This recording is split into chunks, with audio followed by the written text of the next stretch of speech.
Bonsoir à toutes. On va reprendre l'étude du Télim. La fois dernière, on avait fait un Télim un peu particulier. C'était d'abord parce que c'était avant Rosh Hashanah, donc on ne pouvait pas commencer par quelque chose de technique et rébarbatif. Et puis surtout parce que je ne voulais pas que le Télim, dès le départ, ait cette forme-là. Ce qui veut dire, vous l'aurez compris, que maintenant, ça peut être rébarbatif.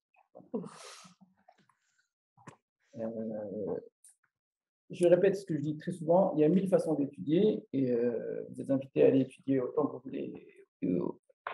De manière très différente, de mille façons dans les livres, dans les cours, etc. Ce que j'ai à vous proposer, qui est effectivement technique, c'est une façon d'étudier, ce sont des outils qui se rajoutent à ce qui existe déjà. Donc on a les midrashim, on a les commentaires, etc. etc. C'est intéressant d'avoir aussi cette façon d'étudier en plus, d'accord? Parce que généralement, elle n'est pas tellement abordée et c'est dommage. Donc, c'est quelque chose qui est vraiment lié au contenu, à la forme, à la structure, etc. etc., etc. Dans le cas de Télim, c'est encore plus difficile puisque c'est de la poésie. Donc, étudier de la poésie, il y a une part.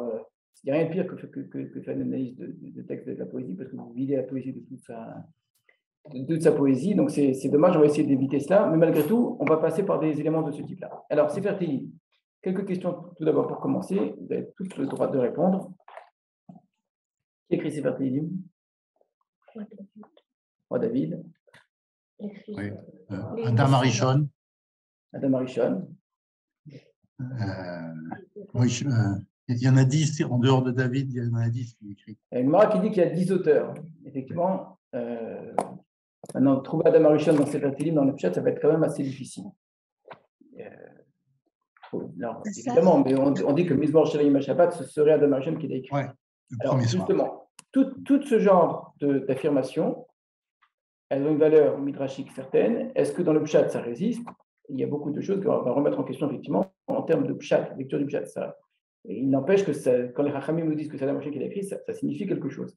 Mais ce n'est pas la lecture première du texte.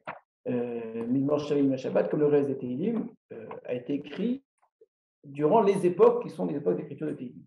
L'auteur principal des Tehillim, c'est David Ameler. Comment est-ce qu'on sait? Mizmor chez David. Parce que, exactement, on a un très grand nombre de Tehillim qui sont introduits par l'auteur. Alors, de la manière qu'ils sont introduits par David, parfois ils sont introduits par Asaph. Très rarement. Et Ethan, on a Yedutun, d'accord? On a quelques Tehillim qui ne sont pas introduits par David, mais par d'autres. Et puis plein de Tehillim qui sont introduits par personne. Il n'y a pas écrit le nom de l'auteur. Peut-être c'est David, peut-être c'est pas David, etc., etc. Ça, c'est une première remarque. Deuxième remarque, est-ce qu'il y a des éléments historiques dans Sefer Tehillim? Oui. Bien sûr. Oui, bien sûr. L'histoire de David avec ses fils. Alors, est-ce qu'on en parle dans les Tehillim eux-mêmes? Ah, oui. Non, on l'introduit. Très bien. Quasiment pas.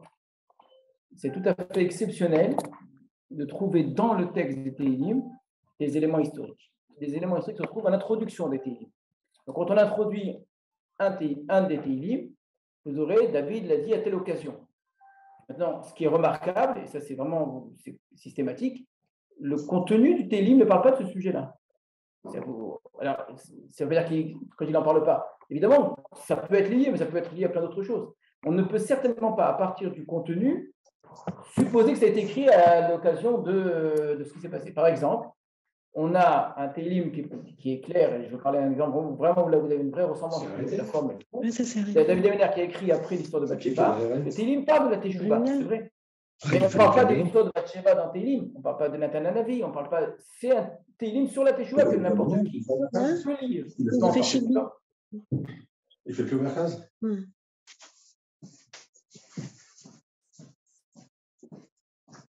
Éteignez vos sons, merci. Voilà. Alors, on a des éléments historiques, parfois dans les Tehillim eux-mêmes, ça peut arriver, d'accord? Un exemple.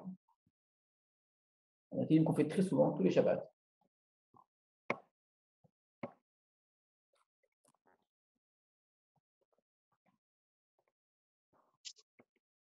Tous les Shabbats, en général, on le lit. En tout cas, les Ashkenazim sûrs, maintenant beaucoup de Sfaradim aussi. À la fin du repas, avant Birkat Hamazon, Shir Hamaalot, Meshuv Hashem et Shivat Tzion. Voilà un shir, un chant, Hamaalot. Alors, je ne traduis pas ce que c'est Hamaalot. Il y a 15 shir Hamaalot. Donc, c'est un chant, shir Hamaalot, qui est à l'occasion des Maalot ou par des Maalot. Il y a une façon de comprendre le mot Maalot. On dit cantique des degrés, peu importe. Beshuv Hashem et Shivat Sion, lorsque Hashem a ramené la Shiva, c'est-à-dire les exilés qui sont revenus pour Sion, à une Kechamim, nous étions comme en train de rêver. Donc c'est un shir Amalot qui a été écrit à quel moment? Au retour. Retour. À Babylone. Il dit on nous avait dit, chantez-nous un petit peu des chants de Sion, etc. Donc Beshuv Hashem et Shivat Sion, c'est un télim qui a été écrit au retour de Sion, à l'époque donc de Ezra. Ezra Nehemia. Oui. Il y a combien de temps entre David Amelech et Ezra Nehemia? Oui. 600. Il y a effectivement entre 5 et 6 siècles. D'accord? Oui, 600, oui. D'accord. Alors, s'il y a au moins un télim de manière certaine au niveau du Pshat qui a été écrit au Shivat Sion, il y en a peut-être d'autres aussi. Donc, non seulement on voit qu'il n'y a pas que David qui est auteur des télim, mais la période d'écriture des télim, ce n'est pas non plus que la période de David, même si la majeure partie des télim, la très grande partie des télim, c'est autour de l'époque de David. Puisqu'on a David, évidemment, mais quand on parle de Tana Ezrahi, quand on parle de Asaph, etc., ce sont des personnages qui ont vécu à l'époque de David Améler, ou juste après. Donc une grande partie des télim date de l'époque de David, ou juste après David, ça c'est certain. Mais il y en a d'autres non. Al-Nahar Babel. Al-Nahar Babel, voilà, quand nous étions sur les rives de Babylone, etc. Alors, la lecture midrashique qui veut attribuer à David ou à l'époque de David tous les télim, qu'est-ce qu'elle va dire simplement? Elle écrit sur les rives de Babylone, nous étions, etc. C'est des textes prophétiques. On parle comme si, d'accord? La lecture chatte, évidemment, on ne va pas dire comme ça. C'est un texte qui a été écrit sur les rives, de Babylone, d'accord? Donc, on voit que le livre de Télim, ce que nous on appelle le livre de Télim, est composé de poèmes, on appelle ça des poèmes, si vous voulez, des shirim, des chants, qui sont sur une période très large, d'accord? Qui est en fait la période, une grande partie de la période biblique, depuis David Améler jusqu'à le retour de Sion, qui est la fin du Tanakh. Donc les derniers Télim correspondent à la fin du Tanakh, tout simplement. Et on en revient à quelque chose que l'on avait déjà vu, et là c'est un exemple parmi plein d'autres, mais ça va vous servir à chaque fois un petit peu à enrichir cette question-là. Il y a l'écriture d'un texte et il y a ça. J'avais demandé de faire attention à cette distinction-là. Contexte.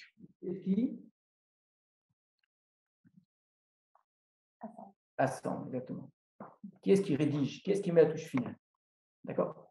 La Gemara elle-même, elle dit ça au sujet de plusieurs livres. C'est-à-dire qu'on peut avoir des textes qui sont écrits à une époque, oui. Et que ce soit à une autre époque, on décide de les assembler, de les arranger ensemble, de les organiser les uns par rapport aux autres. D'accord? Pour Sefer Télim, c'est évident. Le Sefer Télim que nous avons en 5 livres, il y a 5 livres dans Sefer Télim, il ne date pas de David Améler, mais évidemment que non, puisqu'une partie des Télim n'a pas encore été écrite. Donc il n'y avait pas 5 livres de Télim à l'époque de David Améler. Il n'y avait pas un livre qui s'appelait Sefer Télim.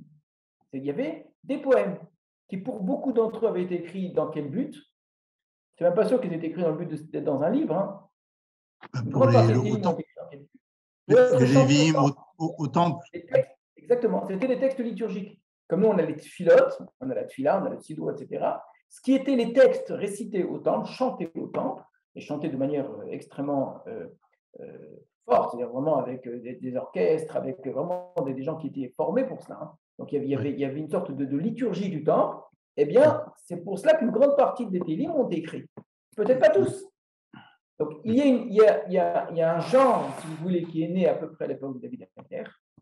Ce genre-là, qui s'inspire beaucoup de la poésie biblique qui a précédé, mais on n'est pas quelque chose qui est nouveau, qui s'appelle, nous on appelle ça des télim, mais dans le texte, il ne s'appelle pas télim. Hein, d'ailleurs, nous, même le fait de l'appeler télim, c'est déjà un abus. Parce que dans le texte, ça s'appelle mizmor, ça s'appelle shir, ça s'appelle tefila, etc. Le mot télim, c'est juste un abus de langage. Hein.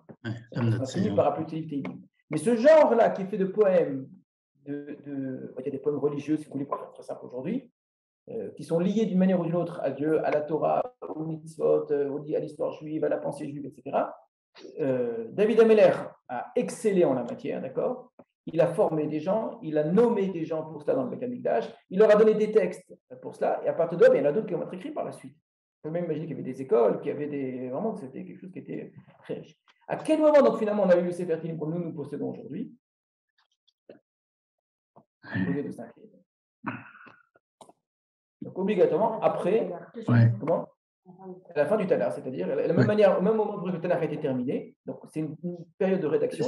C'est Knesset Agdola qui a résumé voilà, ça. comme pour beaucoup de livres du Tanakh, c'est le cas de beaucoup de livres du Tanakh, La dernière touche à ces livres-là a été apportée par Rashi Gesed Haggadah. Rashi Gesed Haggadah, c'est un terme tellement large qui correspond aussi à une période assez longue. Hein. C'est la période du début du deuxième temps. Donc, la période du début du deuxième temps est une période où on va décider en grande partie quels sont les livres qui rentrent dans le Tanakh, quels sont ceux qui ne rentrent pas dans le Tanakh. On va clore le Tanakh, et encore, ça va pas se finir complètement à ce moment-là, ça va encore durer après. Mais essentiellement, c'est cette période-là où le Tanakh va prendre la forme que nous connaissons aujourd'hui. Ça veut dire que c'est cette époque-là qu'on a écrit le Tanakh. La plupart des textes étaient déjà écrits. Mais on va les assembler, les mettre en page. On va peut-être même rajouter des éléments dedans, des petites phrases qui permettent d'introduire, des phrases qui vont permettre de conclure, etc. D'accord ? Exactement. C'est probablement la même période qui a commencé à être les premiers noyaux de Tfila. Il y a des ressemblances d'ailleurs très fortes entre cela et les Télim, entre le début de la Tfila et les Télim. La différence entre Tfila et Télim, c'est que la Tfila, c'est considéré comme un texte rabbinique, c'est eux qui écrivaient, alors que là, est considéré comme étant un texte sacré qui était du Tanakh, qui en vérité pas du tout pareil. Voilà pour une première remarque. D'accord ? Donc l'idée qu'on aurait un livre qui serait monolithique, écrit par une personne, etc., est évidemment fausse. D'accord ? On a un ensemble de poèmes qui ont été rassemblés, essentiellement écrits par David Ameller, mais pas seulement. On a un genre, je vous ai dit, qu'on retrouvera un petit peu partout. Et ensuite, on va avoir différents types. De fait, on a aujourd'hui 5 livres. Pourquoi 5 livres ? Pourquoi on n'a pas tout mis dans un livre ? Qu'est-ce qui va distinguer un livre d'un autre ? C'est la même question qu'on pose quand on dit qu'il y a 5 livres dans la Torah. Pourquoi la Torah, ce n'est pas juste un livre qui raconte tout depuis la création du monde jusqu'à la mort de Moshe ? Ils n'avaient pas de rouleau. Comment ? Ils n'avaient pas de rouleau assez grand. Non, certainement pas. Certainement pas. Le problème, le rouleau de la Torah, qui est quand même beaucoup plus long, tiens. Non. Dire qu'on a un livre, c'est considérer qu'on a une unité de texte, une unité littéraire. Alors, quand on a des récits, c'est plus facile parce que vous voyez dans un récit, effectivement, ce qui fait l'unité du texte. Donc, il y a une unité du texte qui va depuis la création du monde jusqu'à la mort de Yosef. D'accord ? Après, il y a une vraie rupture dans le texte. Il n'y a aucun lien, il n'y a pas de transition, il y a un abîme en vérité. On se retrouve tout d'un coup esclave en Égypte. D'accord ? Donc, il y a une vraie rupture dans le texte. Et c'est vrai pour les autres livres de la Torah. Mais Sefer Tehillim, c'est beaucoup plus difficile de dire ça. Pourquoi ? Parce que étant donné que c'est un assemblage de plein de poèmes, de centaines de poèmes, mais pourquoi il y a un premier assemblage ? Pourquoi il y a un deuxième assemblage ? Pourquoi il y a un troisième assemblage ? De toute façon, tu assembles les choses. D'accord ? Donc, se poser la question pourquoi il y a plusieurs livres dans Tehillim, c'est vraiment difficile. Alors, on pourrait dire que c'est une erreur. Peut-être qu'en fait, non, il n'y a pas 5 livres dans la Torah. De la manière qu'il n'y a pas, dans Tehillim, pardon. De la manière qu'il n'y a pas Samuel 1, Samuel 2, ce qui est totalement faux. Il n'y a pas Roi 1, Roi 2, ce qui est totalement faux. Chronique 1, Chronique 2, c'est des vrais c'est assez faux. Ce sont des découpages qui sont très tardifs en vérité. Peut-être qu'en vérité, il n'y avait pas 5 livres dans Tehillim. Sauf qu'on ne peut pas dire ça. Pourquoi ? Pourquoi est-ce que dans le texte de Tehillim, on voit qu'il y a 5 livres ? Pas parce qu'il est écrit en haut, c'est Perishon. C'est pas écrit dans ces noms. C'est pas écrit dans les Tehillim, c'est Perishon, c'est Perchini, etc. Ils sont rangés par style, par présentation. Ils sont rangés par Lamnat Seyar, Shiran. Non, ce serait beaucoup trop facile. Les auteurs, les commentateurs de Tehillim se cassent les dents jusqu'à aujourd'hui sur, en vérité, cette question que je suis en train de vous poser, et c'est une question très difficile. Alors, prenez la fin du Sefer Rishon. Comment tu vois le. Avec le Mismor le David, pas vous, la Hachem. Alors, la fin du Sefer Rishon, je vais vous dire, c'est Tehillim, même Aleph. Dans les traductions que nous on a. Parce que comme on va le voir, il y a. Même Aleph. La fin du 41. Après, c'est les enfants. Alors, c'est beaucoup de David. C'est quasiment que David dans le premier livre, effectivement, déjà. Mais plus que ça, vous allez retrouver du David aussi dans le deuxième livre, donc on va être un petit peu embêté. Mais par contre, vous avez un élément du texte qui va nous l'indiquer très clairement. Regardez à la fin du Sefer Rishon.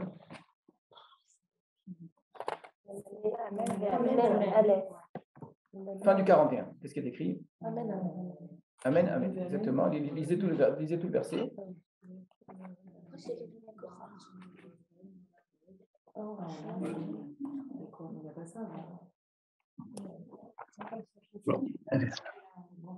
Alors, c'est l'inverse. Une fila, elle fait comme Tehillim. C'est ça. Exact. Vous avez très bien compris. Vous avez très bien compris. On est dans un verset qui est un verset de conclusion. Exactement. Alors, ce n'est même pas conclusion au sens habituel qu'on conclut un texte avec un verset qui appartient. C'est un verset qui est surajouté. Le verset ne fait pas partie de Télim en vérité. C'est le rédacteur final de Télim, d'accord, qui vient et qui vous met il dit voilà, ici, première partie. Là, ça arrête la première partie. C'est clairement écrit. Comme ça, a priori, c'est pas David Améler qui a écrit ça. Baruch Hashem Eloké Israël Olam Va'ad Olam, c'est probablement pas David Améler qui l'a écrit, c'est mon avis. Bon, je ne suis pas le seul. Amen. Par rapport à quoi je vais vous dire ça, par rapport au parallèle qu'on va trouver sur les autres textes. Vous allez voir que chaque fin de livre ressemble à ça. Donc on a verset 13, Va'ani betumi tamarta bi vatatsiveni lefanecha le'olam. Et après on a Baruch Hashem Eloké Israël Olam Va'ad Olam, Amen, Amen. C'est un verset qui remercie Hachem, le Dieu d'Israël, depuis toujours et pour toujours. Amen, Amen. Ça ne fait pas partie du texte des livres d'avant. C'est un verset qui vient faire ici une sorte de limite, de couture. Voilà. Là, ça arrive. Pour vous montrer cela, regardez le deuxième livre. Le deuxième livre, il est au chapitre 72. 72, c'est la fin du deuxième livre. Les deux premiers livres sont grands.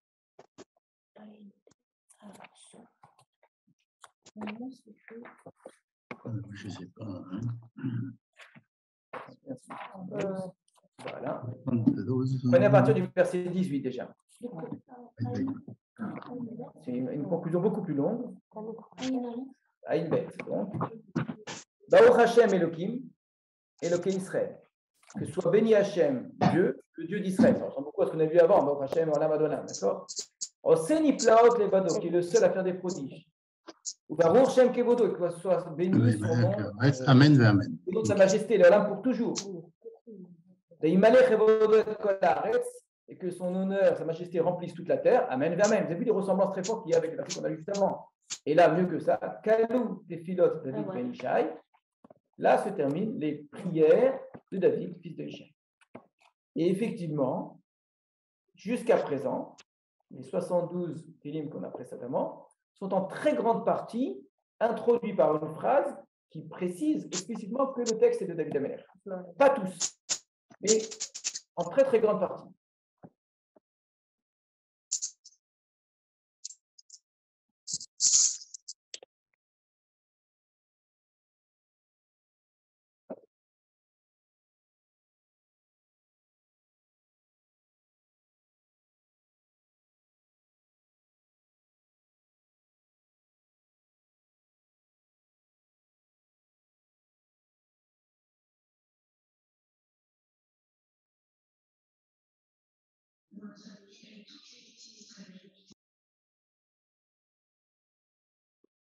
On n'entend pas. C'est bon, là, vous m'entendez? C'est bon. Oui, oui. Par contre, s'il vous plaît, désactivez tout votre son. Merci. Alors, je reprends. Donc, dans le texte même de Sefer Télim, vous avez des indications qui viennent me dire que là, ça arrête la première partie, là, ça arrête la deuxième partie. Alors, on a appelé ça des Sfarim, on a pu appeler ça des parties, on a appelé ça peu importe, d'accord? On a pu appeler ça des groupes, des ensembles, ça ne change rien. De fait, il y a clairement deux parties ici, avec effectivement un très grand nombre de Télim qui sont de David Améler explicites. On va voir que ce n'est pas le cas de tous. Il y en a certains qui sont au nom d'autres auteurs, et il y en a certains sans aucun auteur. D'accord? Il y a quelques télim anonymes dans cet ensemble-là. Mais essentiellement, c'est David Améler. Alors qu'à partir de là, non. Alors ça veut pas dire qu'il n'y aura plus aucun télim de David Améler. On va encore en retrouver, mais ils seront vraiment isolés. Alors, ici ou là, encore un ou deux télim de David Améler, très, très, très isolés. Vous avez vu que les livres ne sont pas du tout de même taille. On a 150 télim. On en a déjà 72 là sur 2 livres. Vous voyez que les tailles des livres sont complètement différentes.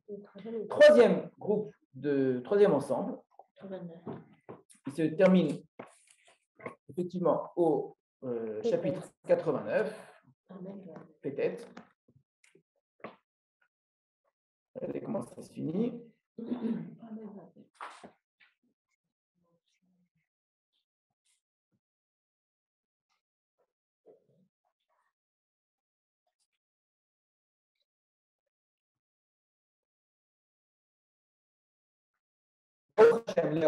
Amen. On a repris des mots qui appartiennent tous à la au premier découpage qu'on a eu, qu'on a retrouvé dans le deuxième, mais en beaucoup plus court cette fois-ci. Baruch Hashem Olam. Ce n'est pas Mina Olam Vada Olam, ce n'est pas Hashem Elohim, etc. etc. Donc, on a eu une première conclusion qui était on va dire assez riche, la deuxième qui l'était énormément, d'accord, 3 versets avec énormément d'éléments, etc. La troisième, par contre, qui est très courte, mais qui ne fait que reprendre des termes qu'on a déjà vus. Amen, amen. Bon, il n'y a pas un seul mot que vous avez ici qui n'avait pas été dit dans les conclusions précédentes, ce qui fait vraiment que les conclusions se ressemblent. Ensuite, ouais, on passe au 106, exactement, merci beaucoup.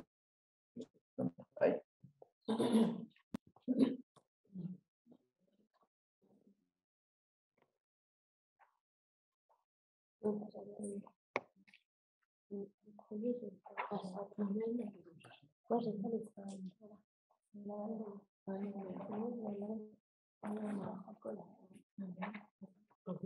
Donc le 106, c'est un Alléluia.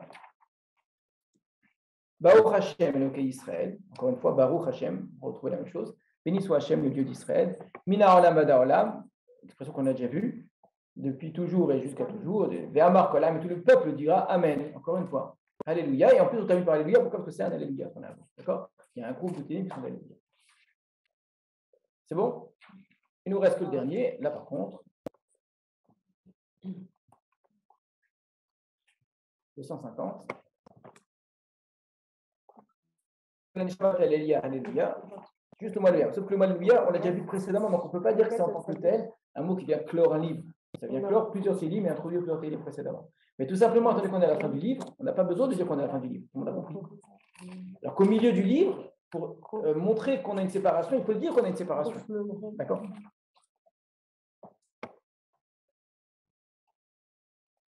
Donc, ce que je vais démontrer maintenant, c'est qu'on a un livre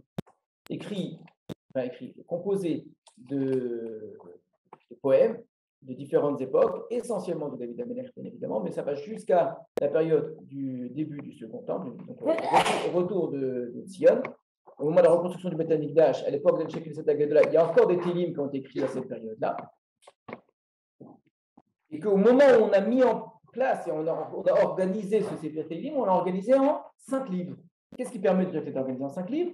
C'est que dans le texte, il y a des éléments qui vont dans ce sens-là. Ce qui est plus difficile à partir de là, c'est de dire oui, mais pourquoi on a fait ça? Quelle est la particularité du premier livre? Quelle est la particularité du deuxième, etc. D'accord?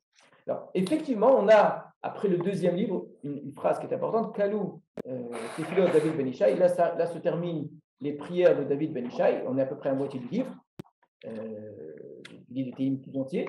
Et effectivement, quasiment tous les Télim qu'on avance sont de David, presque tous. Et pas seulement, d'accord? Pourquoi il y en a d'autres? Et puis pourquoi il y a d'autres de David qu'on trouvera quand même isolés ailleurs? Et puis, qu'est-ce qu'il y a dans le troisième livre? Et qu'est-ce qu'il y a dans le quatrième? Et pourquoi ceux de David sont 2 livres? D'accord? Donc, il y a plein de questions encore qui sont des questions de structure. Et pour ça, il faudrait étudier les télim, etc. Ça, c'est une première remarque de forme. C'est que de la forme. Je n'ai rien étudié, je n'ai même pas regardé ce qui est écrit. J'ai juste regardé un petit peu de quelques introductions des différents télim en voyant qu'il y a différents auteurs et le découpage. Très bien. Maintenant, qui dit qu'il y a 150 télim? Comment est-ce qu'on arrive au découpage en 150?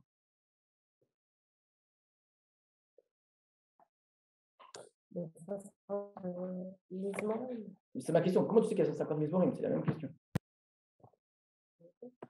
Parce que c'est noté. Or, dans les rouleaux de départ, il n'y avait pas de chiffres au début de chaque télim. On les a comptés?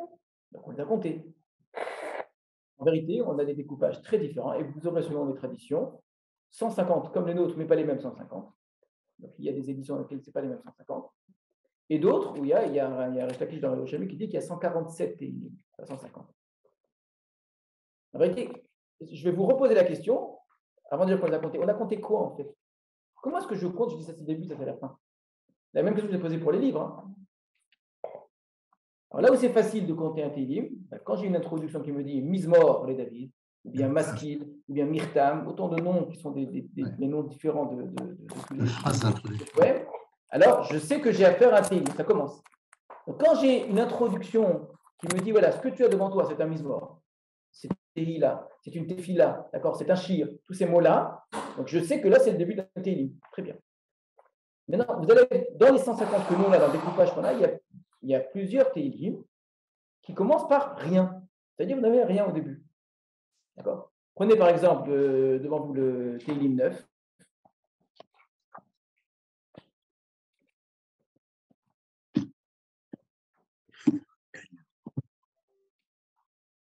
Là, c'est il y a quelque chose.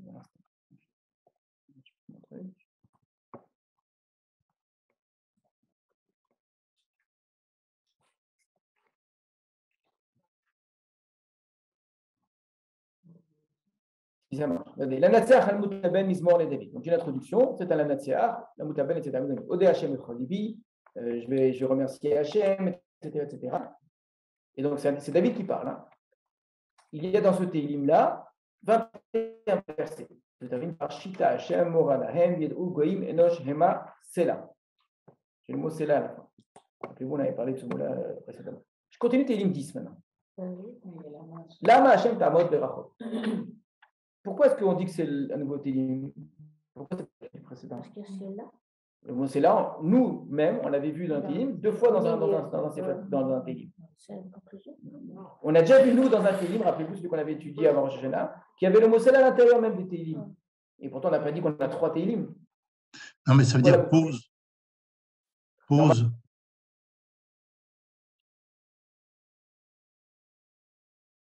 Allô, allô?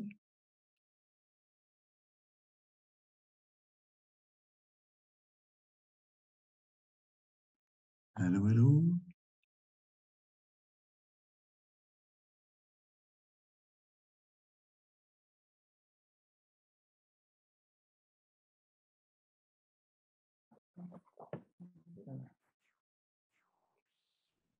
Je reprends. Alors, Sela veut dire, on suppose que ça veut dire pause. Même si il y a des explications qui disent que le mot Sela veut dire éternité, etc., etc.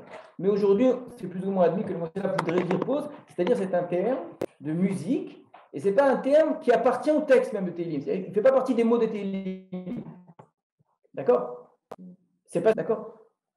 Alors, si je dis que j'ai le 9, le 10, il n'y a pas d'introduction, qui me dit que je n'ai pas en fait un Télim qui est 9-10, c'est un seul Télim? Je sais que c'est 2 Télim ou 1. Alors, les blancs. Alors ça, c'est impossible en Télim. C'est impossible de faire attention en blanc. La plupart des textes que vous avez ne tiennent pas compte de la manière dont c'était présenté. Comment étaient présentés les Télim avant? En 2 colonnes. Vous avez ici, regardez un petit peu dans celui-là, c'est assez bien fait. C'est 2 colonnes parce que c'est de la shira, parce que c'est de la poésie. Sauf qu'entre un Télim et l'autre, généralement, il y avait très rarement des espaces. Et vous n'aviez certainement pas, en tout cas, un chiffre. Donc, il se peut très bien qu'on avait un texte qui était long. Au milieu, vous aviez le mot Sela. Et les gens, je ne sais pas, se sont dit, bon, on arrête là au milieu, d'accord? Toutes les hypothèses, je suis en train de les ouvrir, d'accord? Maintenant, avant d'aller chercher le Télim 10, prenez le Télim 1 et 2. Il y a bien des espaces entre chacun. Oui, mais je suis en train d'expliquer qu'à l'époque, ces espaces n'existaient pas. Donc, prenez le Télim 1 et 2. Qui est-ce qui a écrit ce Télim? Quelle est l'introduction? Est-ce que c'est un Mizmor? Il n'y a pas d'introduction. Télim Bet, Lama Ragishu Goïm. Fiche de Korah. Qui est-ce qui a écrit ce Lama Ragishu Goïm? Qui me dit que le 1 et le 2, ce n'est pas le même Télim? Pourquoi est-ce que j'arrête à la fin et je commence le deuxième? Il faut lire les sujets. Alors, si vous lisez les sujets, vous allez avoir effectivement l'impression très forte que le 1 et le 2 n'ont strictement rien à voir. Alors, on ne parle pas de la même chose, l'ambiance n'est pas la même, le style n'est pas le même. On a affaire à 2 Télim, alors que si vous prenez le 9 et le 10, tout porte à croire que c'est vraiment le même Télim. Ce n'est pas les mêmes, ce n'est pas les seuls d'ailleurs, d'accord? Donc, vous avez un refrain comme ça qui revient différent. Très bien. Alors, le fait que ça change de ton, ça va justifier qu'on puisse se tromper, par exemple. Pour dire que clairement j'ai un autre Télim, normalement, il me faudrait une nouvelle introduction. Maintenant, j'ai beaucoup de Télim où il n'y a pas du tout d'introduction au départ qui va me dire l'auteur, quelle occasion, quel type de Télim c'est, etc. On a plusieurs types d'indications. On a quel type de Télim c'est, est-ce que c'est un Natser, est-ce que c'est un Maskil, etc. On a qui est l'auteur. On a à quelle occasion ça a été dit. D'accord? Pour David Ameller, il y a 13 Télim avec des occasions, c'est qu'il y a telle occasion, alors qu'il était en train de faire ça, etc. Et parfois, vous avez même l'instrument de musique qui va avec. La chéminide, etc. Donc, vous pouvez avoir des introductions longues, hein, qui ont un verset entier, comme ça, qui va vous dire énormément toutes ces informations-là. Et parfois, vous n'avez rien du tout. Parfois, vous n'avez qu'une autre. Donc, ce que nous, on a comme Sefer Télim qu'on a aujourd'hui, il a été découpé en 550. Et sachez qu'en tout cas, même chez les Chachamim, on n'avait pas nécessairement ce découpage en 150. La Gemara elle-même va dire que le premier et le deuxième Télim ne font qu'un. Alors que là, pour le coup, c'est très difficile à imaginer. Qu'est-ce qui leur permet de dire ça? Écoutez bien, l'élément qui semble primordial, c'est que ça commence par Ashrei, ça finit par Ashrei. Ça commence par Ashrei Temimé Darer. Heureux ceux qui ont le chemin qui est tamim, qui est intègre. D'accord? Regardez la fin du deuxième, on dit 1 et 2, ce serait le même. Ashrei Kol Posebo, heureux tous ceux qui ont confiance en lui. Alors c'est tout, parce que ça commence par Ashrei, ça finit par Ashrei, c'est un peu trop facile, d'accord? Mais vous voyez comment les Chachamim, en tout cas, sont en train de donner une clé, c'est que si vous voulez bien lire un texte, soyez attentifs aux éléments textuels, aux formes, aux introductions, aux conclusions, etc. D'accord? On va se rendre compte, en vérité, il n'y a pas que ce Ashrei au début, ce Ashrei à la fin, il y a d'autres éléments qui relient ces deux textes, ces deux télim, qui clairement sont vraiment différents. Hein. Et pourtant, les Chachamim vont dire c'est un très bien. Voilà pour quelques éléments d'introduction. On ne va pas faire que ça aujourd'hui, on va en faire chaque fois un petit peu, parce que sinon, ça va être lourd à supporter. Le premier, il est très long, et après... On a des télim très longs, non. On a des télim très courts. Le premier séphar est très long, et pourquoi... Ah ben, on n'en sait rien, parce qu'on ne sait pas pourquoi le séphar ont été écrits. Donc, on ne peut pas ces questions, je ne vais pas donner. J'ai rien expliqué, ce qui vient jusqu'à aujourd'hui, beaucoup se cassent la tête, c'est pas du tout évident. Alors, pour ça, il faudrait étudier chaque séphar, et dans chaque séphar, dire, mais pourquoi on a mis ces télim-là? Une fois qu'on aura dit ça, on verra. Mais là, c'est impossible à expliquer maintenant. Je sais qu'il y avait un qui était divisé en 6 jours, le Shabbat. Alors, le découpage en jour, il vient de quoi? D'où il vient le découpage? Est-ce que le découpage en jour, il a du sens? Il n'a aucun sens. Est-ce qu'il a du sens? C'est utile, c'est très utile, c'est très pratique. Est-ce que ça a du sens? Ça n'a strictement aucun sens. C'est juste qu'on avait envie de découper voilà, pour lire le télim durant la semaine, donc on a découpé, c'est tout. Un petit peu comme on lit la Torah en un an, donc on a découpé en 52 parachiotes. Mais ça ne veut pas dire qu'il y a 52 sujets dans la Torah, c'est absurde. Donc, dans la Torah, j'ai dit, donc, par rapport à le découpage en un an.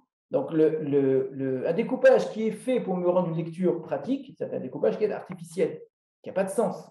Alors que le découpage en 5 livres est censé avoir du sens. Il fait partie du livre. C'est la réalité du livre. Alors que là, par contre, c'est très difficile à comprendre. Dans la Torah, en vérité, c'est assez facile de comprendre pourquoi est-ce que j'ai 5 livres dans la Torah. Alors que j'aurais pu très bien avoir un seul livre ou 2 livres, d'accord? Qu'est-ce qui fait qu'on est 5 livres dans la Torah? Ça apparaît dans la forme, mais ça apparaît aussi dans le fond. Ici, dans la forme, d'accord, j'ai compris. Tu m'as dit que là, ça arrête le premier livre. Mais pourquoi? Si les prières de David elles s'arrêtent à la fin du deuxième livre, pourquoi tu n'as pas fait un seul grand livre? Tout ça, c'est très difficile à expliquer, d'accord? C'est vraiment très, très difficile. Ne croyez pas qu'on va s'en sortir assez facilement. C'est des questions qu'on ne se posait généralement pas avant, tout simplement. On ne se posait jamais des questions. Quand je dis avant, au tout début, je pense que oui. Mais au début, ça devait être évident pour eux. Avant ils avaient quand Télim était lu au tout départ, ou les autres du Tanakh, on avait une lecture du texte qui était beaucoup plus proche de ce qu'elle était, de la réalité de la matière du texte. Ce qui fait qu'on n'avait pas besoin de poser ces questions, c'était une sorte d'évidence, on comprenait très bien pourquoi il s'arrêtait là, il commençait là, etc. Avec le temps, ça s'est perdu, et puis on a arrêté de se poser la question. On s'intéressait au sens d'un mot, au sens d'une phrase, parfois au sens général d'un télim, etc. Mais pourquoi les télim sont dans cet ordre-là? Pourquoi j'ai un télim ensuite ils sont d'abord, ils ne sont pas tous ensemble. Mais malgré tout, vous avez un endroit où ils sont plus ou moins rassemblés avec les autres. D'accord? Mais pourquoi ils ne sont pas dans l'ordre de l'histoire de l'Église? Pourquoi ils sont dans le désordre? Si déjà tu les as rassemblés, donc le mec t'a cherché à les rassembler. Alors pourquoi tu ne mets pas dans l'ordre de la vie de David Amélière? Pourquoi c'est une chronologie, tu passes de l'un à l'autre, etc. D'accord? Donc c'est des questions d'ordre, ce sont des questions que les Chachamim posaient avant, ils se posaient énormément, elles sont des juxtapositions, etc. Et qu'on a arrêté de se poser pendant des siècles. Aujourd'hui, depuis, je ne sais pas, une cinquantaine d'années à peu près, on se réintéresse à ce genre de questions, on comprend que le fond et la forme sont liés. Un texte, si on comprend sa forme aussi. Alors, on va reprendre ce qu'on est en train de dire maintenant. On a vu pour l'instant que le premier séphar. Oui, je vous écoute. Oui, on peut imaginer que les psaumes étaient chantés au Beth Amikdash. Donc, les Bnei Israël l'entendaient beaucoup plus souvent les Tehillim que le Tanakh, que la Torah proprement dite. Certainement. Donc, ils connaissaient beaucoup mieux ce texte. Ça leur parlait plus. D'abord, pas tout le monde allait au Beth Amikdash. Oui. je suis d'accord avec vous que les gens connaissaient plus les Télim que la Torah, exactement de la manière qu'aujourd'hui, les gens connaissent plus la Tfila que la Torah. Oui, Les gens connaissent la Tfila, ils connaissent le schéma, même soit de la Torah, pas parce que c'est dans la Torah, mais parce que c'est dans la Tfila. Ils connaissent les brachot du matin, ils connaissent Birkat Amazon, etc. Et ils ne connaissent pas par cœur les textes de la Torah. Et à l'époque, ce qui était Tfila, à l'époque, c'était les Télim. Vous avez certainement raison. Oui. Donc maintenant, ça n'explique pas ce découpage. Là, si ça se trouve, on n'aura jamais la réponse. Peut-être que ça correspond à quelque chose qui nous échappe complètement, que ces 5 livres correspondaient, je ne sais pas moi, j'invente complètement, à des groupes de personnes, oui. Que chacun devait lire. Des Mahamadot. Chaque groupe avait son sefer. Voilà. Donc,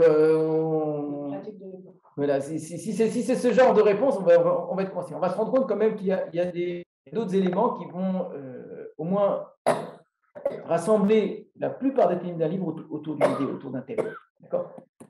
Et parfois même, on pourra même entrer un peu plus en détail, voir que certains films les uns après les autres se suivent avec une vraie logique. D'accord ?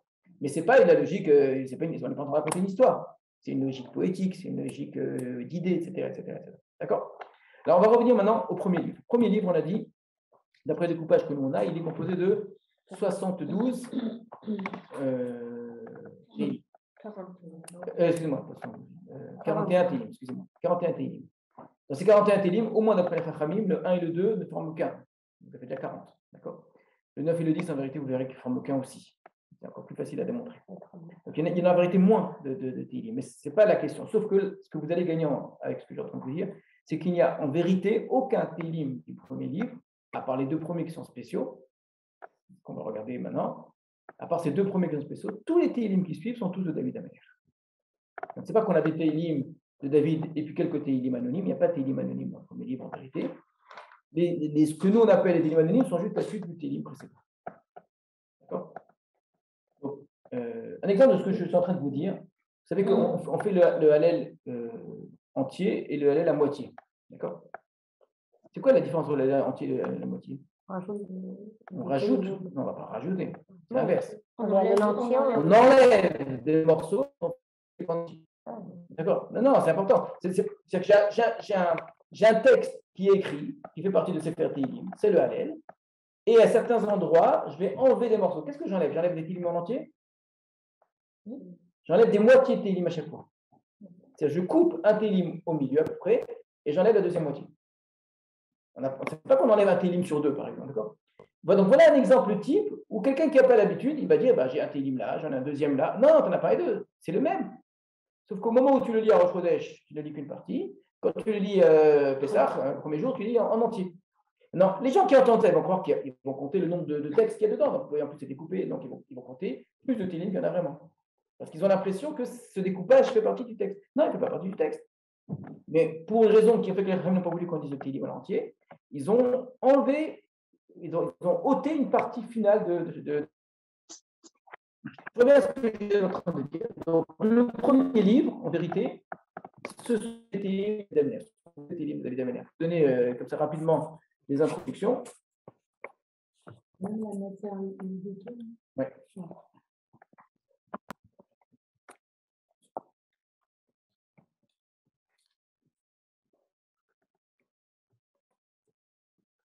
L'Idoutoun, il se trouve, quel numéro ? Non, c'est la bêtise.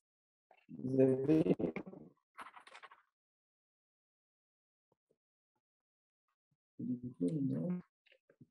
Le 39 et 40, c'est la même chose. Oui. Non, j'ai dit 2. Non, 40 et 41. Non, j'ai dit 9 et 10. Et 40 et 41, c'est que 1. Voilà, c'est bon. Regardez bien. Je vais vous donner les... Regardez bien. Donc, le 1 et le 2 sont anonymes. On commence Sefer Tehillim sans nom. Donc là, je ne peux pas le rattacher à ce qu'il y a avant. Je ne peux pas dire c'est la suite, il n'y en a pas avant. Donc ceux-là, ils sont vraiment séparés. Donc je ne peux pas dire que c'est David Améler qui les a écrits. Le 1 et le 2, je ne peux pas dire que c'est David Améler qui les a écrits. 2 qui font 1, 1 qui font 2, peu importe, il n'y a pas écrit que c'est David qui l'a écrit. Donc je ne sais pas qui les a écrits. Par contre, après, j'ai Mizmor les David. Après, j'ai Lamnatzar Megillat Mizmor les David. Lamnatzar Mizmor les David. Lamnatzar Megillat Mizmor les David. Shigayon les David. Lamnatzar Mizmor les David. Lamnatzar Hanmut Laben Mizmor les David. D'accord ? J'arrive au 10, c'est anonyme. Lamnatzar David, j'ai que les David. Là, vous avez les Doutoun, regardez bien. c'est le 39, il écrit Lanatsear Mizmor les David Lidutun. D'accord? Si je suis. Non, moi j'ai pas la Natsear les deux tous. Les deux tous, mais je m'en veux bien. Tu peux trouver la David. J'ai mal. Non, c'est moi. Le Netsear Lidutun Mizmor les David. C'est dans l'autre sens, c'est tout. Non, c'est dans mon tableau. Voilà, il y a bien écrit Mizmor les David. Donc c'est un Mizmor les David. Alors c'est quoi ce Lidutun? Peut-être que Lidutun, ce n'est pas une personne. Peut-être, comme les autres choses, peut-être c'est un instrument de musique. Peut-être une façon de chanter. Comme on a par exemple, on a Léaskir, à la Gitit, à la Nechilot, à la Shminit, à la Yelet HaShachar, etc. Qu'on considère aujourd'hui, on suppose que c'était plus soit des instruments, soit des façons de chanter, soit des manières d'orchestrer, etc. D'accord? Donc, dans cet ensemble-là, donc je mets le 1 et le 2 de côté, vous avez le 10 qui est anonyme, vous avez le 33 qui est anonyme. Il n'y a rien du tout. Il n'y a ni la Netzer, ni Mizmor, ni David, ni qui que ce soit, d'accord? Directement, le 33, il commence. Donc, il y a de fortes raisons de penser que le 32 et le 33, c'est le même Télim, que le 9 et le 10, c'est le même Télim en vérité, et que le 1 et le 2 aussi, c'est le même Télim. D'accord?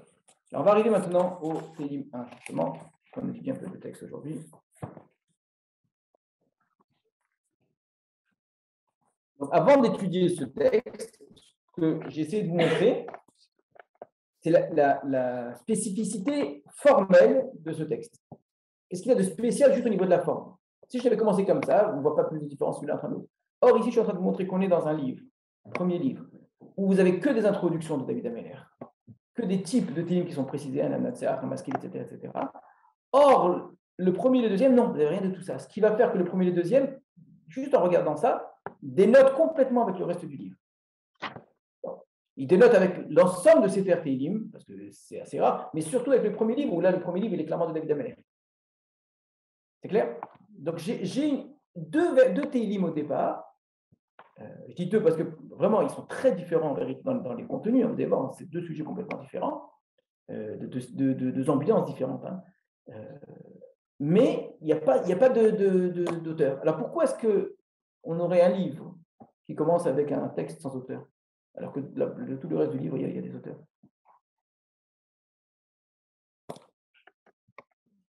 Je n'ai même pas lu le texte, je peux déjà faire une hypothèse. Quelle serait la raison que le livre commence avec si à l'inverse, et ça va être le cas, on aura des télim sans auteur à la fin du livre? Est-ce que ça vous dérangera? C'est le rédacteur. Voilà. Hein. Mais regardez, si j'ai des télim à la fin du livre, des télim anonymes à la fin du livre, qu'est-ce que je me dirais? Voilà, ce que j'ai pas, je mets à la fin, c'est logique. Mais pourquoi je mets au début? Ça, c'est vrai pour tout télim. Tout télim est écrit pour qu'on puisse faire sa propriété. Oui, mais si dès le début on met David Ameller, alors. Vous dites, si je commence le livre en entier en disant David, je veux dire, c'est pas pour moi. Alors que je pense que c'est pas une crainte qu'on a vraiment de faire des livres. Autrement, on aurait escamoté tous les David. On n'est pas gêné par cela. On sait que quand on dit David, tout le monde peut s'approprier quand même. Donc, c'est pas gênant. Mais alors, dans ce cas-là, pourquoi? Et c'est vraiment de vous dire, voilà, j'ai un livre qui vient d'apparaître, qui vient de sortir, avec des auteurs, etc. Et puis là, au tout début, vous avez un texte sans auteur. À quoi ça fait penser? Pourquoi ça a été mis là? Vous avez même deux textes sans auteur. Donc, quelle est la fonction de ces deux premiers télim?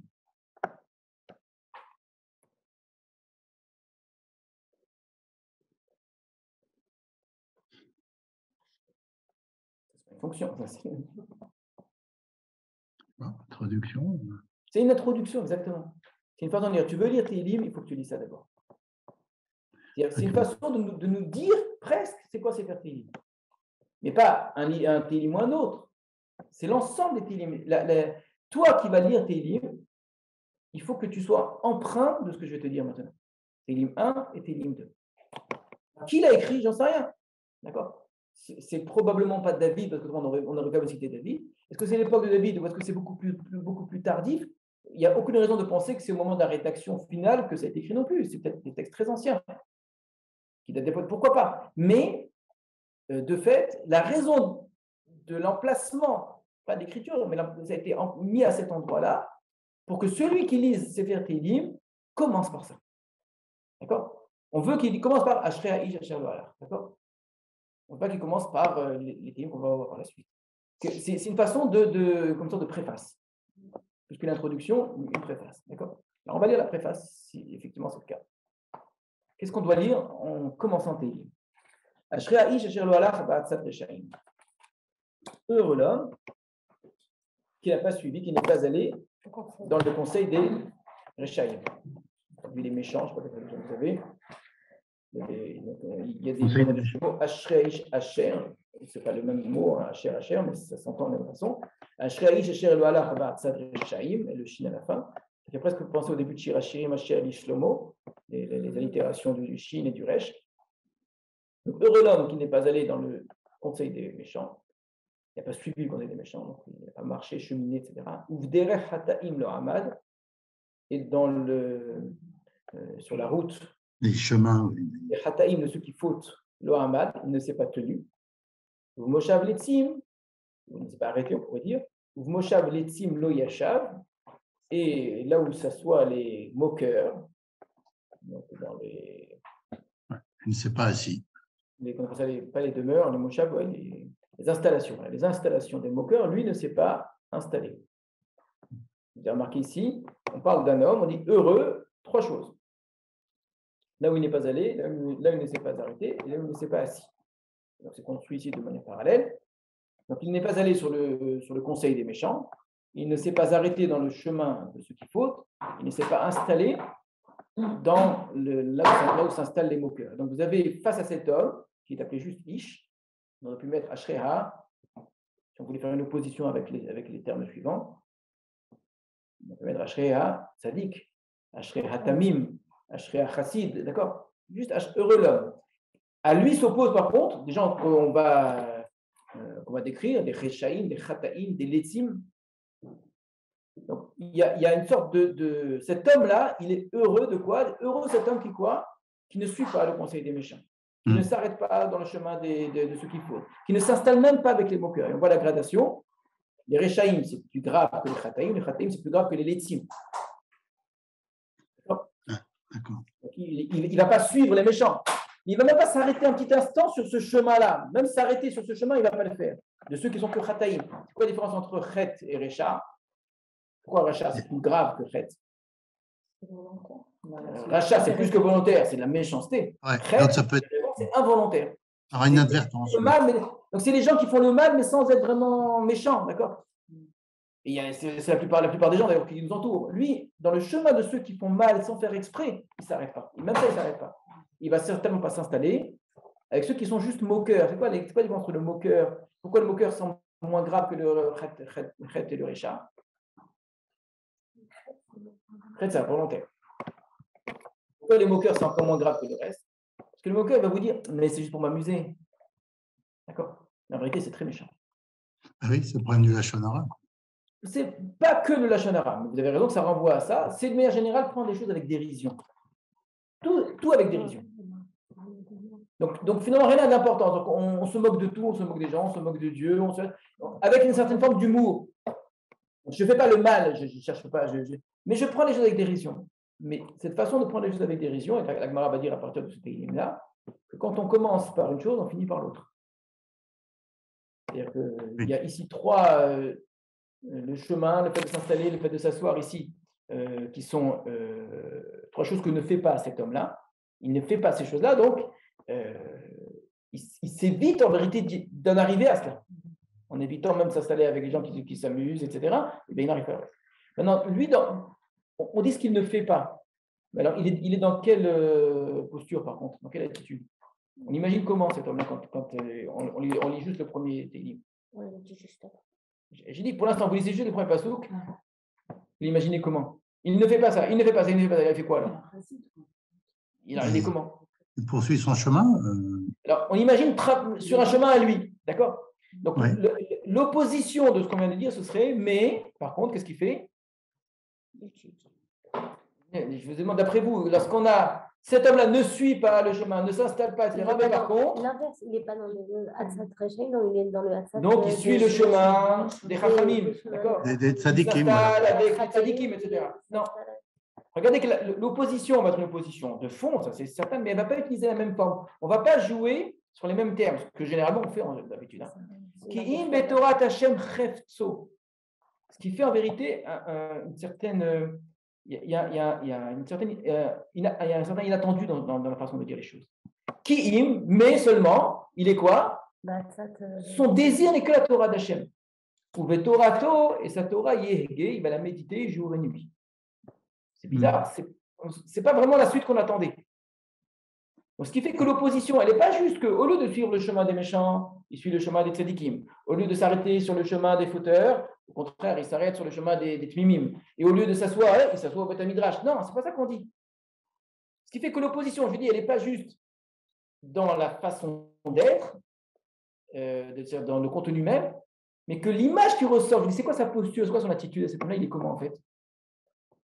Au début, on dit, il ne suit pas ce chemin-là, mais il suit notre chemin. Non, il ne suit pas notre chemin, il est Torah.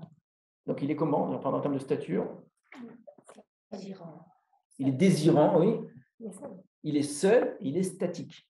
Il ne bouge pas. Il est dans la méditation de la Torah. Donc, l'opposition, ce n'est pas juste une opposition, vous avez vu? Ce n'est pas juste une opposition entre les méchants et les gentils. Donc, plutôt que de suivre le chemin des gens et le chemin des gentils, non. C'est un homme qui se met au banc de la société, en fait. Oui, c'est que ne suivant le chemin d'idée-là, ne s'assoyant pas avec il est quoi? Il est tout seul. Mais par contre, Torato et Gayom Amalek, d'accord? Torah Hashem, la Torah d'Hachem, c'est ça son désir. Donc, il est vraiment tout seul, cet homme-là, entièrement avec la Torah d'Hachem. Il la médite jour et nuit, donc il est totalement. D'où vient l'expression Torato et Gayom Amalek? Là, c'est ici un petit clin d'œil biblique. Très bien avec Yoshua, l'aftar qu'on a lu juste avant Bereshit, tout début de Sefer Yoshua. Il y a écrit que quand Yoshua, donc Moshe est mort, Hachem va parler à Yoshua, il dit Chazak, Ema, tout ça fort et courageux, et Gitabo, Yomam Balayla. Gitabo, c'est l'expression qui était égale, Yege, Yomam Balayla. Ça vient de Sefer Yoshua. C'est fait exprès, on a repris un texte de Sefer Yoshua. Tu méditeras la Torah jour et nuit. À qui on dit ça? À Yoshua. Donc ici, on est en train de dire ce personne-là qui est heureux de ne pas suivre le chemin des méchants, il applique en fait ce qu'Hachem a demandé à Yoshua. Et là, est-ce que ça ne vous fait pas tilt? Cet homme qui ne suit pas le chemin des méchants, qui ne s'arrête pas avec les létim, les moqueurs, etc. Avec Yoshua et Caleb. Yoshua avec les Meraglim, c'est exactement le personnage de Yoshua. Yoshua, il est parti avec eux, et va nous dire le Midrash, il n'a même pas suivi le même chemin, d'accord? Mais donc il n'était pas dans le même chemin. Ils sont les deux, les Yoshua et Caleb sont partis avec tous les explorateurs en Eretz Israël, mais lui, il n'a pas fait partie de Hatzat Rechaim, Hatzat, le conseil des méchants. Ils sont revenus du même endroit, les uns ils ont dit du mal, eux ils disent du bien. Il ne s'est même pas tenu avec eux. Ce sont des moqueurs, vraiment des moqueurs. Ils sont ironiques, ils se moquent de Moshe, ils se moquent de Dieu, etc. Est-ce que tu crois que, etc. Il y a une vraie moquerie. Non, il n'est pas là-dedans, Yoshua. Par contre, il a la Torah d'Hachem, c'est ça son vrai désir. La Torah d'Hachem, c'est ce que Hachem lui demande au début de Yoshua. Il dit, c'est faire la Torah, tu vas le prendre avec toi. Il a la Torah d'Hachem, même ce qui est écrit. Donc, on est dans un texte qui est en sous-entendu, c'est que du sous-entendu. Hein. On peut le lire 1000 fois et ne pas le voir. Ce n'est pas fait pour être dit de manière explicite. Le personnage qui veut dire, modèle de ce texte-là, de qui s'inspire l'auteur de ce Tehillim de manière très claire, c'est Yehoshua. D'accord? Yehoshua n'est pas statique. Mais il n'est pas statique. Ah, très bien. Très bien. Très bonne remarque. Très bonne remarque. Très bonne remarque. Mais maintenant, il faut lire les choses dans les deux sens. Une fois qu'on a lu ce Tehillim-là et qu'on va relire le début de Sefer Yehoshua, et que Hachem dit à Yehoshua, la Torah, tu dois la méditer jour et nuit. On va dire, mais comment il va faire la guerre s'il doit méditer 3 jours et nuit? Donc, c'est une très bonne remarque que Yoshua n'est pas statique. Mais dans ce cas-là, ce n'est pas Tehillim qui va poser la question. C'est Hachem lui-même quand il a dit Yoshua, tu sais que tu dois étudier la Torah tout le temps. Il a une très bonne mara là-dessus qui joue là-dessus. Qui veut dire, mais alors, comment est-ce qu'on peut demander à un homme d'étudier la Torah jour et nuit, de ne pas l'abandonner, etc., et d'être un chef d'armée, de diriger une économie, de partager le pays, de régler les problèmes des gens, d'être un homme politique, etc. D'accord? Pourquoi il y a écrit que tu ne devras être dans le derrière, ni à droite, ni à gauche, tu devras trancher. Alors, c'est encore autre chose. Si tu as raison, le mot derrière, on le retrouve très souvent. Mais c'est tellement large le terme derrière, tu ne peux pas mettre tous les derrière. Mais le fait de ne pas vaciller. Ce n'est pas ce qui est écrit. Ici, c'est quel est le chemin de qui tu suis.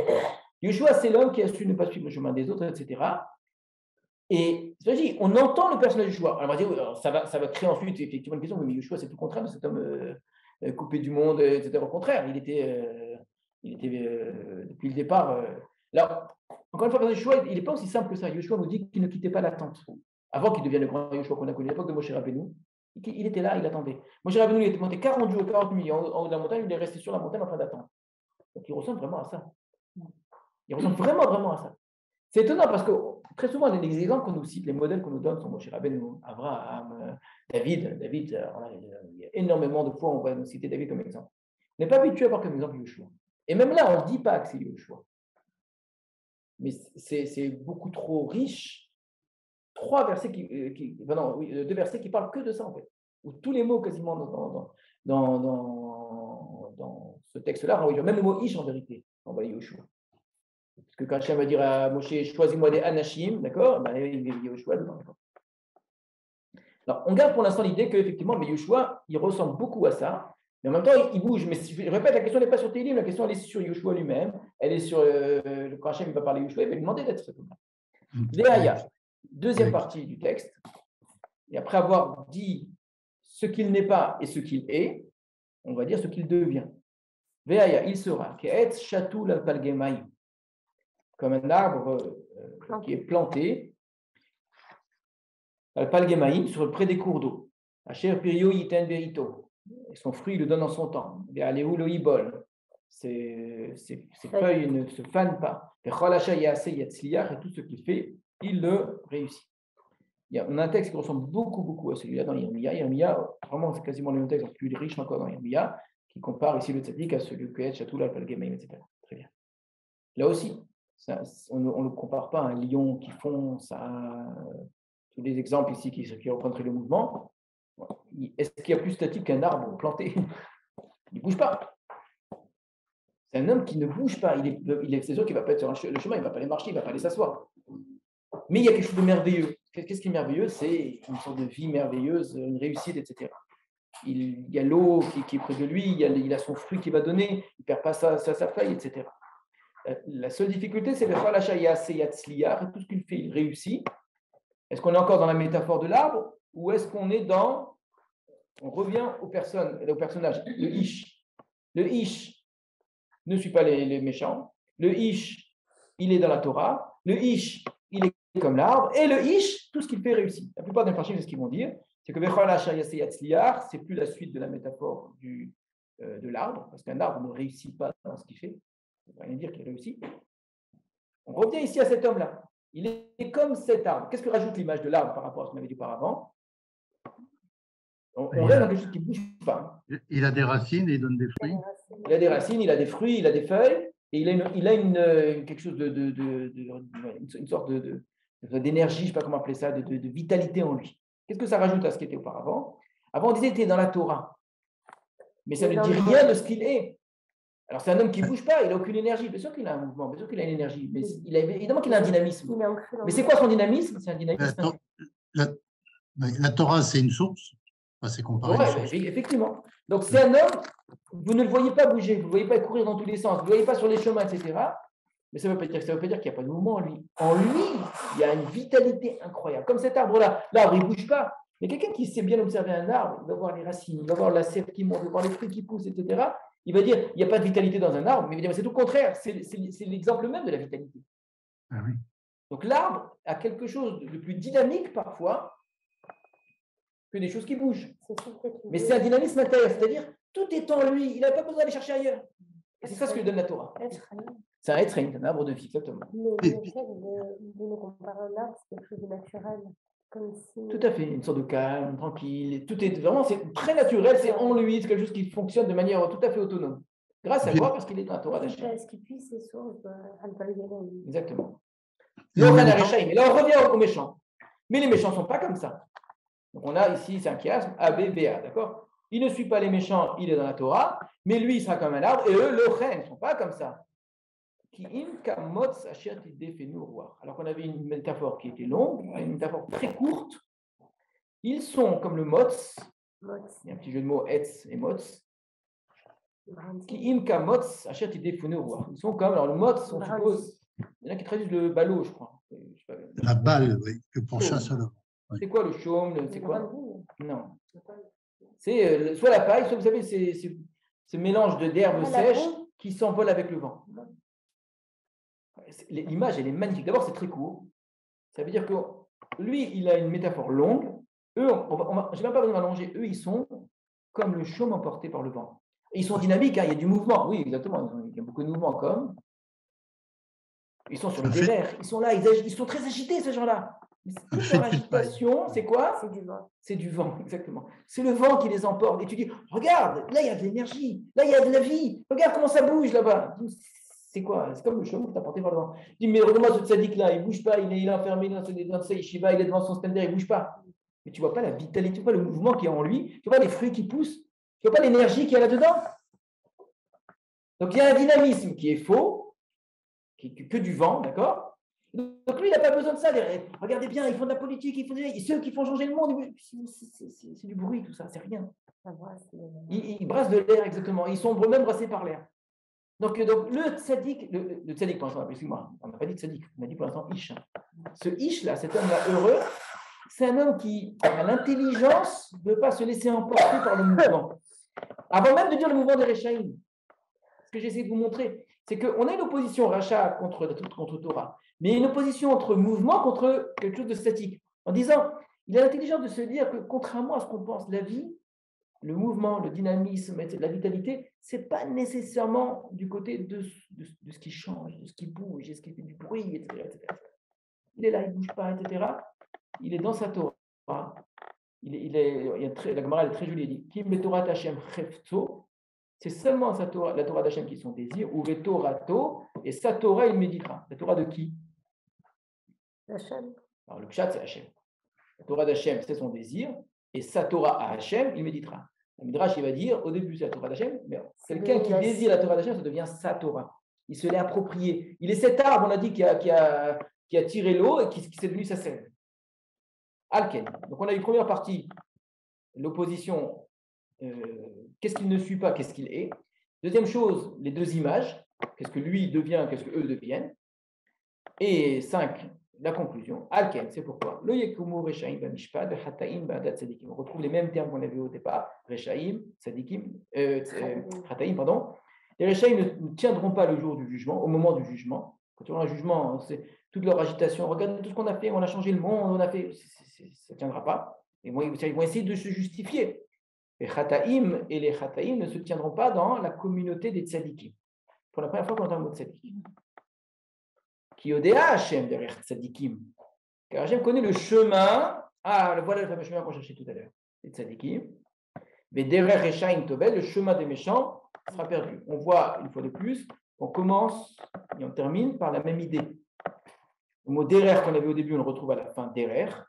Donc ce chemin qu'il n'a pas suivi, au bout du compte, Tobel va disparaître.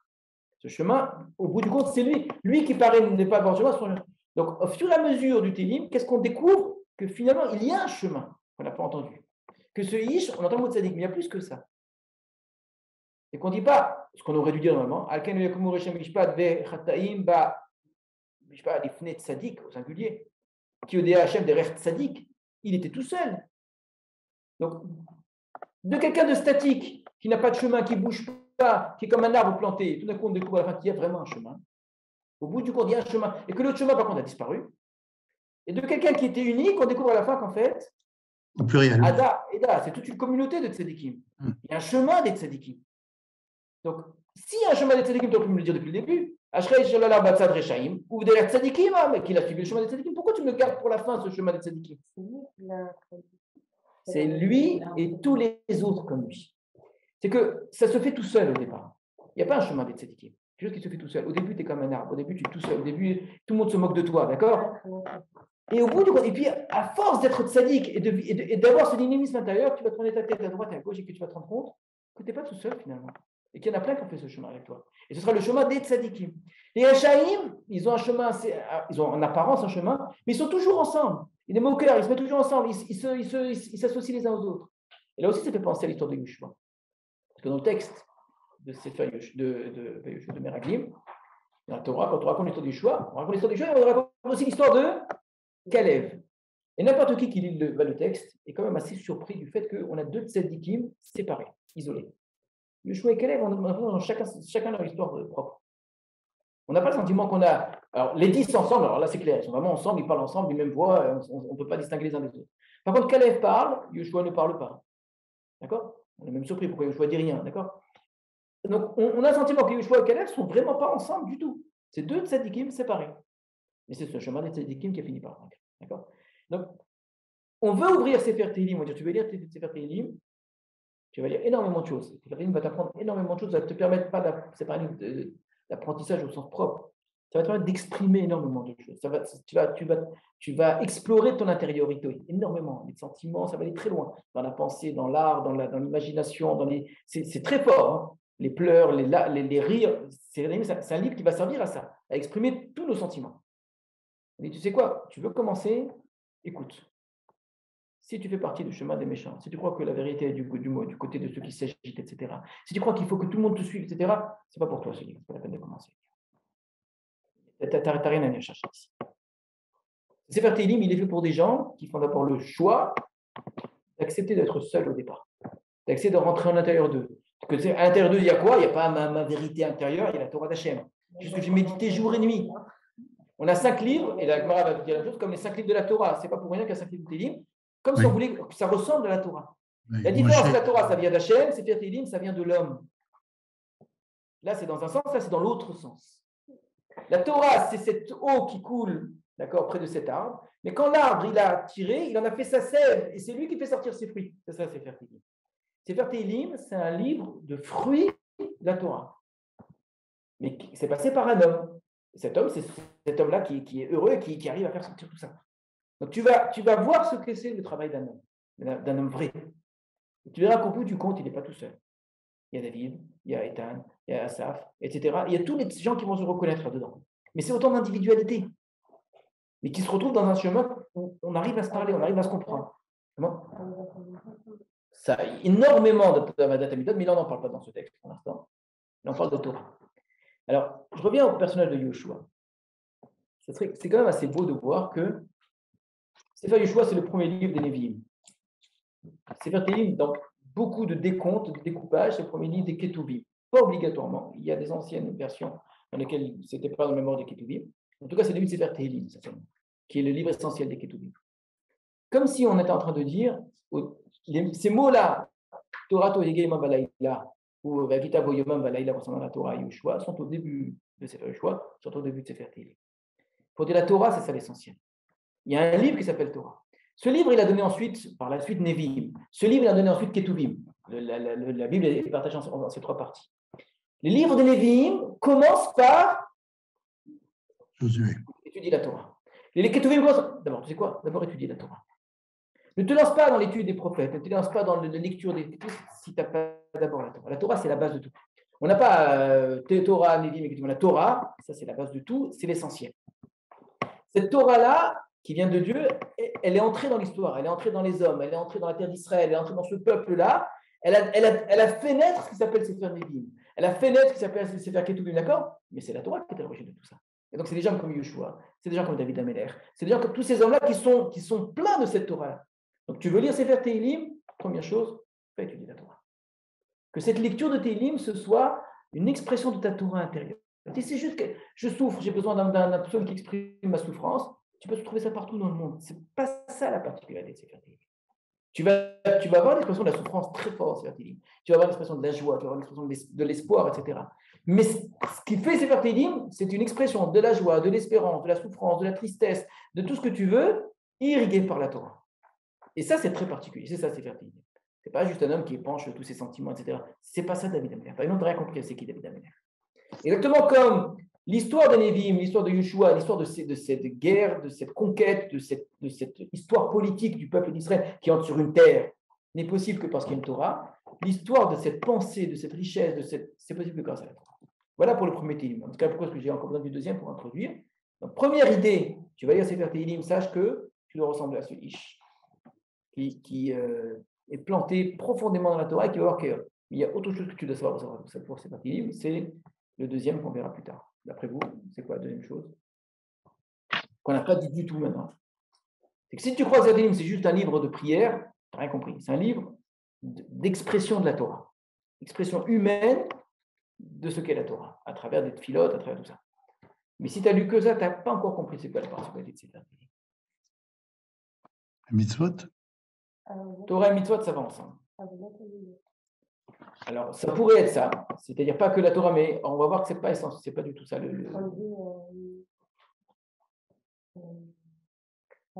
Tu as tout à fait raison, ça aurait pu être un côté, on va dire, plus moral, éthique, etc. Et pourtant, non, c'est pas ça la chose qu'il faut avoir. Non, justement, c'est pas du tout ça. La avoda, le service? Non. La deuxième chose qu'il va falloir savoir pour sentir Télim, c'est le fait que ce soit lié à David Améler. Que si tu lis ce livre comme c'est ce qui avait été écrit par n'importe qui, bon, c'est David, mais ça peut être n'importe qui d'autre, sauf que David, c'est un très grand poète, c'est un très grand. T'as pas compris. C'est lié à la personne historique de David Améler. Qu'il soit le roi unique, celui qui t'appelait quasiment le fils d'Akadosh Baruch Hu. Et que Sefer Télim, c'est l'histoire de chacun d'entre nous quand on est sadique, quand on veut bien se comporter, etc. Mais Sefer Télim, c'est aussi l'histoire d'un homme qui Hachem a fait une alliance qui va depuis lui jusqu'à la fin des temps. Il y a une dimension, alors je vais dire dans des mots forts, une dimension messianique à David Améler, qui se trouve aussi dans Sefer Télim. Ça, c'est le deuxième Télim. Le deuxième Télim va dire, attention, on ne parle pas de n'importe qui. On parle de quelqu'un devant qui il faut se prosterner. On parle de quelqu'un qui est l'élu d'Akadosh Baruch Hu. C'est une autre stature, c'est autre chose.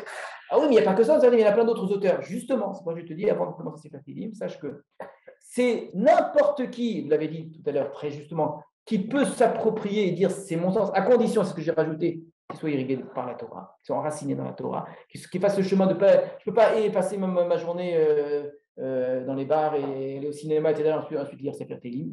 C'est incompatible complètement. D'accord ? Ça n'a pas de sens. Ça, c'est le premier Télim.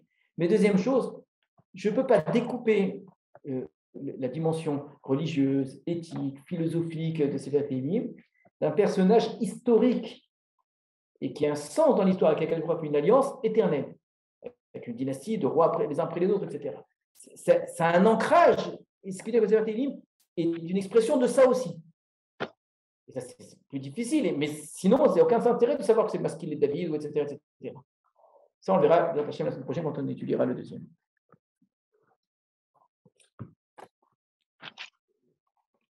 Je ferai l'effort la semaine prochaine de résumer ce qu'on a dit aujourd'hui à l'oral. Je suis sérieux. Vous pourrez réécouter. Hein, donc, résumer, c'est-à-dire qu'il faut être capable de dire ça en 5 minutes maximum. Je vous laisse. Ouais. Okay. On a le droit sur Zoom de le faire. Hein. On peut le mettre par écrit, quoi. Vous commencez par mettre. Je suis très sérieux parce qu'autrement, vous allez voir les idées, elles disparaissent. C'est important que. Okay. Un défi. C'est pour vous que j'ai dit ça, c'est pour que vous reteniez. Oui. C'est une méthode pédagogique, c'est répétition. Merci en tout cas. Merci à vous. Voilà, vous pourrez réécouter l'audio pour ceux qui sur YouTube. Merci à vous aussi.